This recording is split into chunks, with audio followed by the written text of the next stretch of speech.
Today, we are dealing with content that is tied to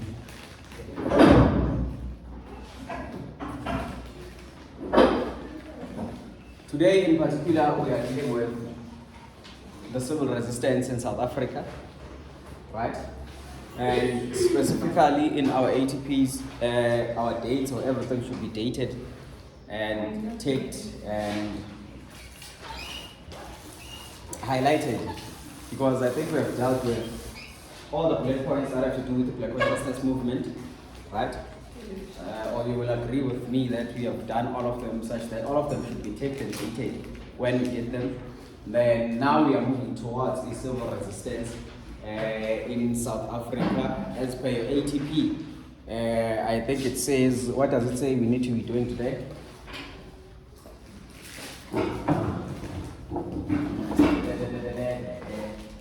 Focus the crisis area, the crisis of apartheid, internal resistance, government attempt to reform apartheid, 1982 Bantu Authorities Act, which is the background. Yes, again. So for today, I think we will be dealing with background for this very content, which is a civil resistance in South Africa, and we'll be looking at how the government tries to reform apartheid together. And in this instance, when it comes to this very content that is tied to civil resistance, it comes immediately after the content that we just covered, which has to do with the Black Consciousness movement. And in this instance, when we spoke about this very fact that the Black Consciousness movement comes into existence, there is a particular cycle that I want us to take note of in the manner in which how things happen. And I'll call it OORR. It's ORRF. Or in this instance, we can ORRN or ORRF. When it comes to this very sequence, what I want us to really understand is this is the flow chart of how things make happen. And from this very part, there is this dotted line, which has represents something that we never speak often about. Number one, when you speak of home, it's when you are talking about oppression, right? And when you are oppressed, or in South Africa in general, when we speak of the people that are oppressed, I am Awas. Thank you.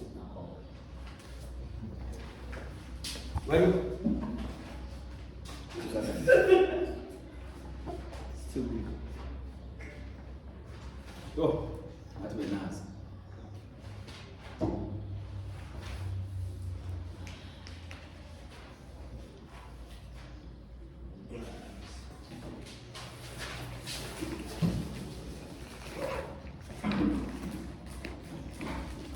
Right.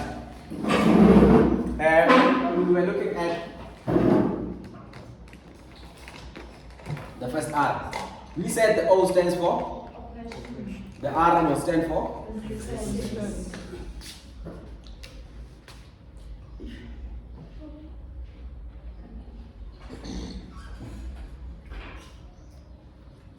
Now, when it comes to the R, the second R, what do you think it stands for? Repression. It stands for? Repression. Thank you, Warahma. Repression. And what do you think the F or L stands for? Let's start with the F. What do you guys think the F stands for? Looking at this very sequence. Sorry? Fallout? No? It stands for? Freedom.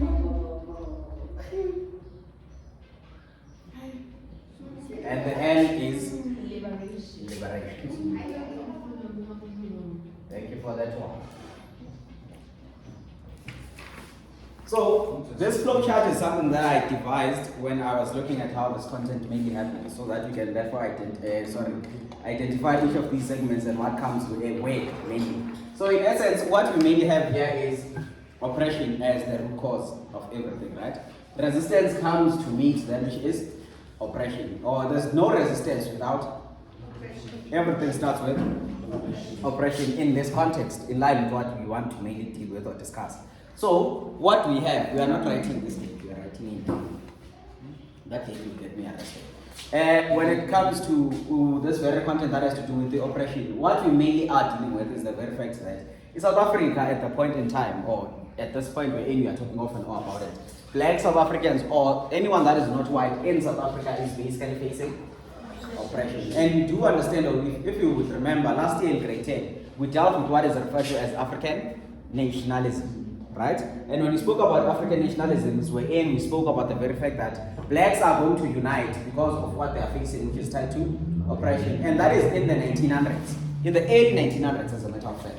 Because when we spoke of it, it was even before the era in which we are talking often about it now, which has to do with the apartheid. We're just talking about general oppression, which has to do with the segregation and marginalization of a specific group, right? And the specific group in this context was the non-white, or blacks in general, right? So when we spoke of that last year as under the guise or umbrella of African nationalism, we spoke about the very fact that they are going to open different political organizations. And why did we say there was an existence of different political organizations? What led to them having different political organizations? In context being SAIC, which was for Indians, APO, which was for Coloreds, and SAWNC, which was for blacks. Why was it like that initially?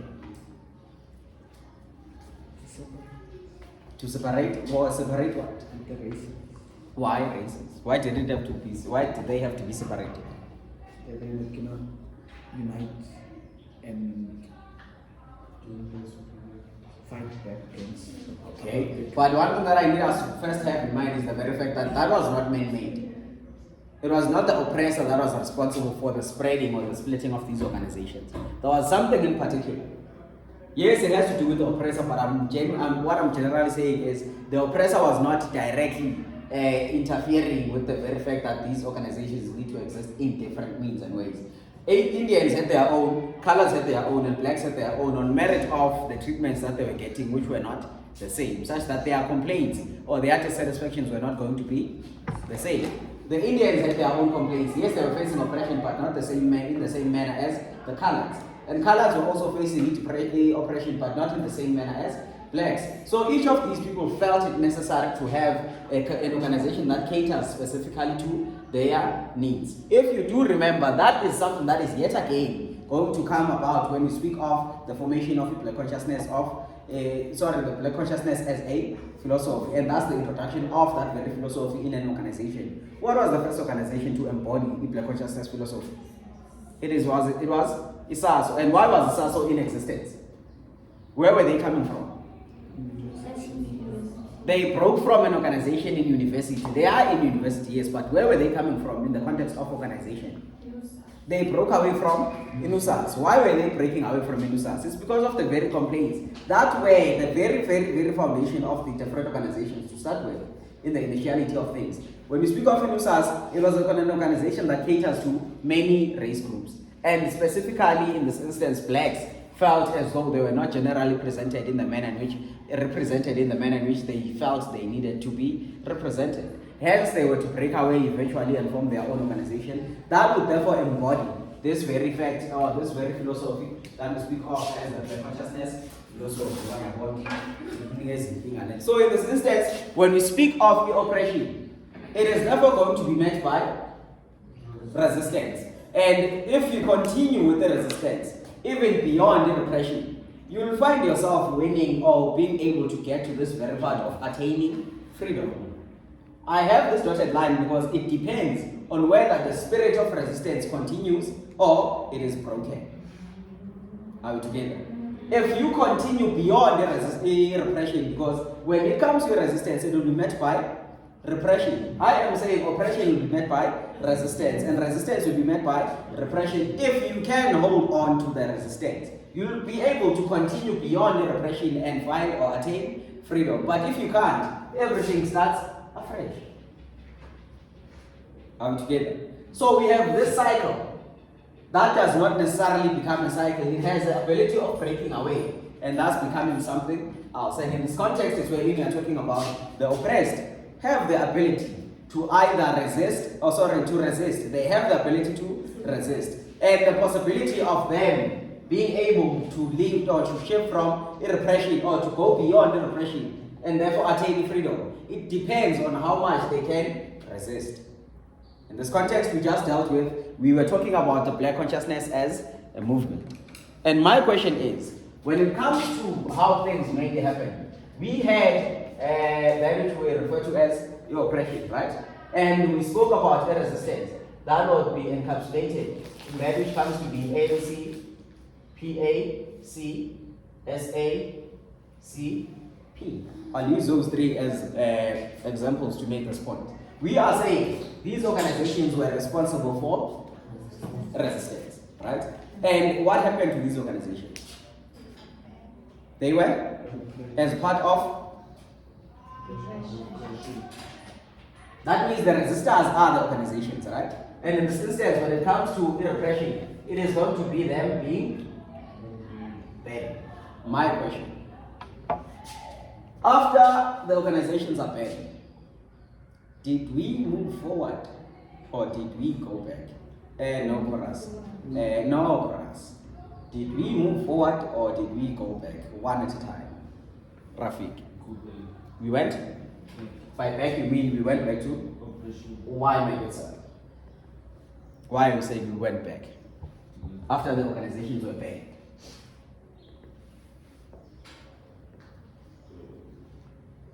Is there anyone that can assist? Or everyone is against you, Rafiq? Do you agree with this point? No. We don't. All of us. Okay, yes, Logos. Why do you say we went back? But you just feel like it. We need a reason, guys. You don't just give us a point, or you don't just give us a stance with yes, and then you don't give us a reason. Because at the end of the day, all those things interlink. You can't have a point that has no explanation and evidence. So, Rafiq, why are you saying we went back to oppression? It was to unite. Now we are here. When I'm answering now it's also to N1 and some N3. I agree with you that we went back. What I need is, why are you saying that? Because each of us have their own reasons as to why they say what they say. But everything is rooted in the same facts. So why are you saying we went back to oppression? Guys, why do you think we might say we went back to oppression? However periodical, however long or short it might have been, but why would someone claim or make that claim that we went back to oppression and be correct? As someone who's saying we went forward. Because those organizations were fighting for freedom, but now they were banned, so we were being further oppressed. Further oppressed, and did we accept the further oppression? Or what happened? No, we never accepted. Okay, in essence, after they were banned, what happened? Resistance was more. Ah, you guys are skipping something. There's something important. Paragraph of Black Consciousness Movement. Why was it paid? Why was it paid? Because of the political vacuum. You guys do remember that after the ANC, PAC, and SACP, they are banned. What happens? There's a political. Hence, I'm saying, however intermittent, however short or long the period may have been, timelessly we went back to. Why? Because of the very fact that we had that political vacuum. Until resistance was reignited in us through that which comes to be the black consciousness as a philosophy. No. Come on now. This is the background. Come on now. Yeah, I didn't understand. So what? Why didn't you say that's the background? Yes, Black became black began to feel that it was fertile for them to become involved in politics. at that point you are now talking about them after having been reunited with the strength to resist again. Which means when you can't say you go back and you reason with that. That's a reason for someone who's talking about a resistance and why blacks resisted again. Because they felt it was vital that they be part of the struggle again. In which sense? Before everything, when it comes to black consciousness movement, it does not come before the ANC is banned. Right? It comes after the organizations have been banned. And we are therefore talking about the existence of this political vacuum where there was an opening. Which means for that period, blacks had accepted that we cannot fight with the Boers. The Boers are showing us flames. Because the organizations that they were using to fight have been banned. Anyone that tries to challenge the government of oppression, they find themselves being either jailed, tortured, beaten, or whatever the case may be that they decide to do as the government of oppression as part of repression. Because I did say, oppression will be met by resistance, and then resistance will be met by repression. And if you are able to resist a lot further, you'll be able to go beyond repression and be able to attain freedom. But at this point in time, they did not go forward. Instead, they set back. How so? Because of that which we refer to as political vacuum. Until black consciousness actually comes about and it says, no. Aluta continue, which means the struggle lives on. Then when it continues in this instance, we're in now, we are therefore going to talk about a new facet that comes to be the new umbrella of hope and the new banner of hope that blacks are going to have. And it is going to be embodied in that which we refer to as black consciousness as a philosophy before it becomes a movement. And by this, let me write philosophy before people misconstrue a philosophy. When it comes to black consciousness as a philosophy, it will therefore yet again restart the process because we are still facing the oppression that we have now accepted due to the political vacuum. And by political vacuum, it's wherein we are saying no one was doing anything. People were too afraid. Even when they tried, they did not do much because they were doing that as a small group. The message they just said, there comes black consciousness as a philosophy. Yes. So in the 1960s, this It restarts. Not necessarily that it restarts per se, but it continues in the manner in which things work because nobody is now trying to resist. so They didn't break that line. They were still within this very cycle that is now going to be a tad bit vicious. And when it comes to black consciousness as a philosophy, it therefore comes back again to reignite and restart the process again. Because resistance is now going to be encapsulated in that which we refer to as black consciousness as a philosophy. And then eventually it becomes a movement once everyone has now been, not just everyone, but a whole lot of people have now been conscientized. Once they are conscientized, that basically means they are now going to lead forward the resistance. And simply because they are met, they are now resisting, or they now have more than enough vigor, vim and vigor to therefore continue and say they are resisting. That therefore means they'll be met by repression themselves, because NCP, ACS, ACP, those organizations, they also resisted and they were met with repression. And unfortunately, when they were banned, a whole lot of things now had to take a step back. But now, when it comes to this one, it also has to do the same thing. It also needs to continue. Except for this one, it is not going to hold back, it is going to lead forward.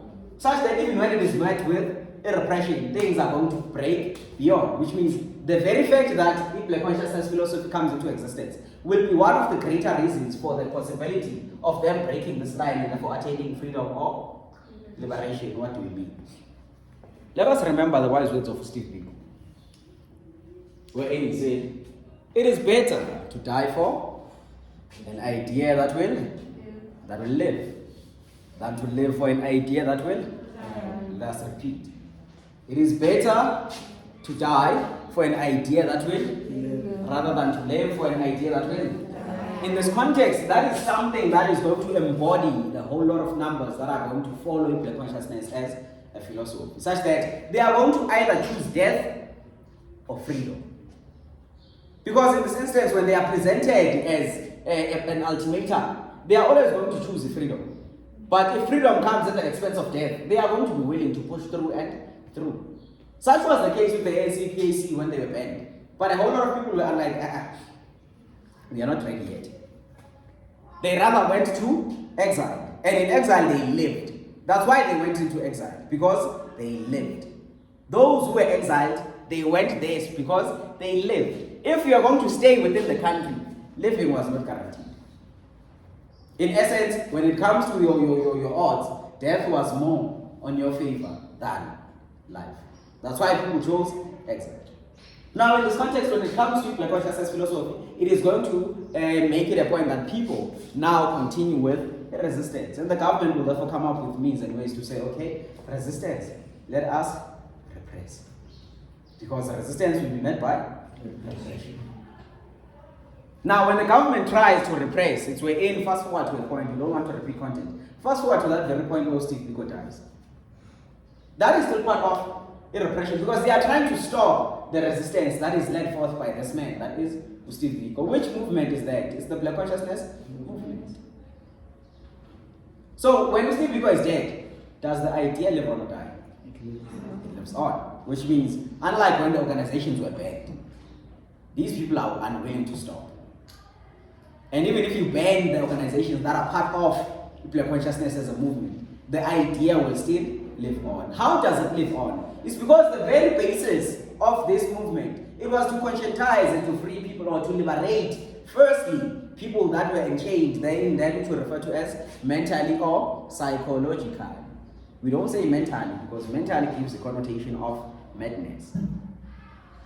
And it's used as a language in English. It's used as English. We use it in history. We specifically use terms that can be either historical or jargon that may interlink with what we want to say. So we say people were people were enslaved psychologically, such that Black Consciousness as a philosophy wanted to free or liberate them psychologically. Because even Steve Biko, like I did say, this is the basis of everything. He is the one that says there's nothing as a tool that is as important in the hands of the oppressor as the minds of the oppressed. So if you free the minds, that means you are freeing the oppressed. That's why this one, Black Consciousness as a philosophy, starts with conscientizing. Because it needs to make you aware first. Let's say, we partner. And then once you're like, okay, yes, I'm a party, they're like, all right, this is how you stop people. But if you are going to tell them to be and then you'll be like, no, I'm fine. You'll never accept the very fact that I have something that I want to teach you. So in this instance, Black Consciousness needed people to be willing to be conscientized, and such was the case. Such that when it comes to the resistance that was brought forth by them, it did not only show blacks who a white person can be challenged. It gave them that vim and vigor to say they have been oppressing us and will continue to fight, for now we know better. For now we know our worth. See as well. And then that's where in our resistance of the government of oppression multiplies. And that's where the government itself finds itself facing a crisis. Because of these very philosophies like our Black Consciousness and many others that we can speak of as influences, wherein you speak of what happens in Mozambique, it's going to influence something or some people here in South Africa that we will eventually get talk to. And in this instance, we say Black Consciousness as a philosophy starts with students. Tells them that you don't need to rely on a white person. Break away from Musas, form your own thing. They did. They formed SASO. That was not enough. That was not enough. Hence, even to date, you are still going to find grandparents who will tell you that everything was okay. It was better during the times of apartheid. That's because Black Consciousness as a philosophy did not reach everyone. Why? Its feet were too short. It was limited in the manner in which it could be driven and actually get to the general masses. Hence, even when we speak of 1976, if you do remember when we were dealing with the critical discuss, I did say when you balance the account that is tied to the influences of Black Consciousness on the masses in the 1970s, you don't say everyone was influenced by Black Consciousness to form part of the liberation movement. Because some people were driven by the anger that they had. Students, for example, in Soweto, not every student there were driven by the Black Consciousness philosophy. Because when everything starts, Morris, as I say, you do know Morris. When everything starts there, when they leave the campus, the grounds of that school, nobody stood up and said, this is Black Consciousness, and that's why we are striking. It's because the very fact is, some of them were driven by anger. Wherein they were saying to hell with Africans. And such elements cannot therefore be deducted as rooted in Black Consciousness. Some may have been, but not everyone. Hence, when you balance your account this way, you say, yes, philosophy, but no, not everything was philosophy. You get me? So in essence, one thing that is very important when it comes to resistance, more so when we tie it to the Black Consciousness philosophy, is to understand that people were freed mentally. And once they were freed mentally, they were unwilling to go back to, because oppression means accepting. It means acceptance that what will we do to it? It's bad. It's fine. Let's just leave it as is. But instead, it instills you with that drive to say, even at that point, don't stop. Aluta, continue. So in this instance, when it comes to the resistance that was brought about by Black Consciousness philosophy, it therefore leads to us having to face twice as much repression. And when we speak of twice as much repression, it's where now you need to understand that the government itself will now have to look at how things are happening in the country and therefore come up with means and ways on how to stop the resistance. Because the resistance that was mainly in existence after the Black Consciousness and the philosophy, or rather in the 1980s going forward, it was one that was mainly driven by those two elements that I said, that people choose death or freedom. They said it's either we get freedom or it's more like when Malcolm X in America said the bullet or the ballot. What did they want then? They wanted to vote. He said it's either you shoot us down or you allow us to, because at the end of the day we will vote. So in this context, we are therefore talking about death or freedom. Other people chose death because they wanted to fight to get freedom. And freedom came at the expense of death. So it was not an ultimatum in a way, it was rather a two-way street that had no lining. Both lines were headed towards the same direction. So when you chose to say you want freedom, then that means you were supposed to give your life in that point, or at that point, because of what you refer to as the repression. Now, this repression that we mainly speak of is going to be something that the government tries to put in place through implementation of laws. When the government says they are repressing, they'll introduce laws, or they'll reform laws. Because you do understand Black consciousness philosophy was okay when it started. Whites had no problem with Black consciousness until they realized what it stood for. They thought Black consciousness is saying blacks and whites should be separated. Just as apartheid in essence mainly says, keep them apart. It's apartness, it's all about separation. Until they realized, no, it's not just about apartness. Once we are kept apart, we are going to develop ourselves in the manner in which we should. Because we do not depend, or we need not depend on them. That's when it became a problem, because when you realize that you don't need them, and they actually, as a matter of fact, do need you, that's when the problem actually starts. Because whites were mainly going to see, they saw that rather eyeball. When these people strike, that means they are not coming to work. And that means they are willing to lose work. And were they willing to lose the money that they make from? Were they willing to lose their businesses over the strikes and riots? That's when they saw with norm and repression needs to be a thing. They'll introduce laws that say striking is illegal. They'll introduce laws that say a whole lot of things. Why? Because of the very fact that the resistance that was brought about by the consciousness philosophy made people to realize that it's either we get what we want or we don't do what they want. See as one. And then in essence, it continues to therefore lead on to that to refer to as the multiplication of the repression. If you are going to resist 10 times, repression will come back 20 times. Are you together? Hey, I don't know. People who are not here. Right. So in this instance, let us now look at the papers that we have as per each term. Number one, we are talking about apartheid. Term number one is apartheid. And I did say that when we define this term, it's very important that we take note of the very fact that apartheid is a policy. Before anything, don't even try to be smart and say you change your policy and what. Just simplify your life and say apartheid is a policy, and then you branch out. Because you're not just going to say it is a policy, going to say one. It is a policy that whatever the case may be that you want to say. See as one. And then when you speak of apartheid, then it's the era in time in which we are maybe looking at this very point in time. And then term number two, we are looking at internal resistance. When it comes to internal resistance, it is therefore this one that was embodied by the organizations like your ANC, PAC, SACP, your trade unions, and many others, right? And they were trying to resist that which was happening in South Africa. And it was not just going to be them by themselves. Instead, they would also get support from outside. But we know that once we speak of support from outside, it now takes us to external resistance. So we are focusing on internal resistance in the meantime.